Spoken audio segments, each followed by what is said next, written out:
Bonjour à toutes et à tous, c'est l'heure de notre rendez-vous quotidien et aujourd'hui nous allons parler de la réouverture de la Maison du Patrimoine. Nous sommes en compagnie de Anne-Sophie Bertrand, responsable de la Maison du Patrimoine. Bonjour.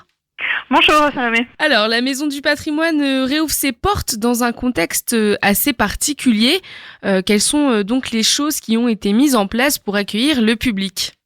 Alors, on a vraiment mis l'accent sur la manière d'accueillir le public en toute sécurité, à la fois pour le public et pour le personnel. Donc, nous avons limité la jauge à la Maison du Patrimoine, du gel hydroalcoolique attend les visiteurs à l'entrée, tout le monde doit porter un masque et nous avons mis en place des mesures de distanciation physique. Également dans les visites que nous proposons tout le mois de juin à l'appartement témoin avec des petites jauges à 5 ou 6 et puis des visites en plein air le week-end à 15h qui sont limitées à 9 personnes. Et donc pour les visites de groupe, c'est 9 personnes. Alors, les visites en plein air, c'est 9 personnes. Donc, on est vraiment dans une visite quasiment privative. C'est un format très interactif et convivial. C'est une belle opportunité d'échanger avec le groupe, avec la guide. C'est vraiment de très bonnes conditions de visite. Et à l'appartement témoin, la jauge est de 5 ou 6 personnes. Et en fait, ça correspond exactement à la taille des familles pour lesquelles l'appartement a été pensé. Donc, on apprécie complètement, encore davantage même, la qualité des espaces, l'agencement des pièces et leur modularité, parce qu'on est exactement le nombre de personnes pour lequel l'espace a été conçu. Donc c'est une opportunité à saisir de pouvoir profiter de visites en petit comité très privilégié. Et donc c'est des visites, les visites en extérieur, on visite quoi ? C'est quoi le circuit ? Alors, il y a plusieurs, on a une programmation diversifiée et différente tous les week-ends. Donc, après avoir été à Saint-Vic, à Sainte-Adresse et à Étretat la semaine dernière, nous irons à Cricto-Lesneval pour découvrir vraiment un bourg typique du Pays de Caux le 20 juin à 15h.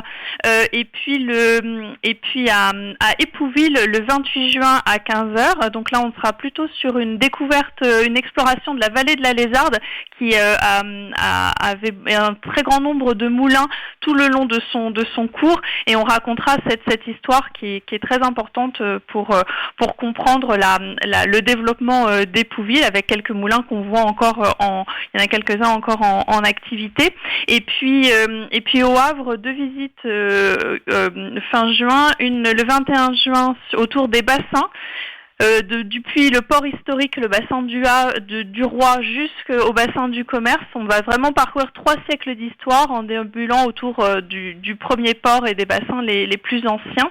Et puis le 27 juin, il y aura une visite sur le long de la costière du quartier Saint-Vincent, donc depuis l'église Saint-Vincent jusqu'à la rue Félix-Faure, et on découvrira ce quartier qui est vraiment qui est assez préservé et qui a une identité bien particulière.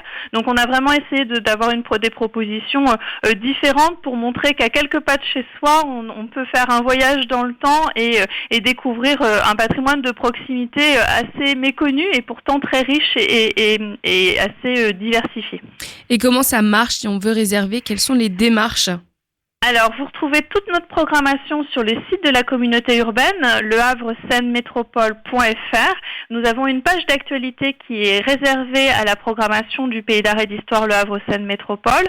Donc là, toutes les visites de juin sont indiquées et il faut absolument s'inscrire parce que comme les jauges sont très réduites, il faut s'inscrire en amont et vous avez un petit formulaire de réservation qui est disponible en ligne que vous remplissez et que l'accueil de la Maison du Patrimoine vous confirme une fois que votre inscription est bien prise en compte et on vous donne à ce moment-là le point de rendez-vous pour le départ de la visite. Donc voilà. Vous proposez également des visites à faire en autonomie ? Exactement. Alors comment ça se passe ?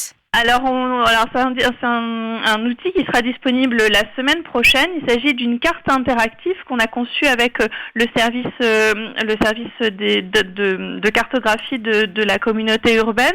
Et l'idée, c'est vraiment de repérer tous les sites et les parcours de la communauté urbaine de métropole qui sont équipés de panneaux ou d'informations en ligne pour découvrir le patrimoine en toute liberté.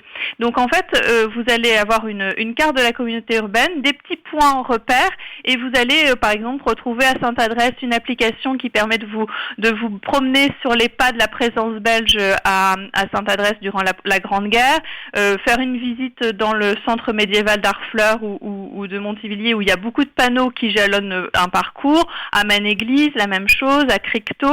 On a aussi tous les belvédères pédagogiques, par exemple à Saint-Vigor, Dimonville ou à Antifer. Il y a aussi un parcours littéraire en ligne au Havre, dans les pas de Sartre ou de Queneau, des balades impressionnistes.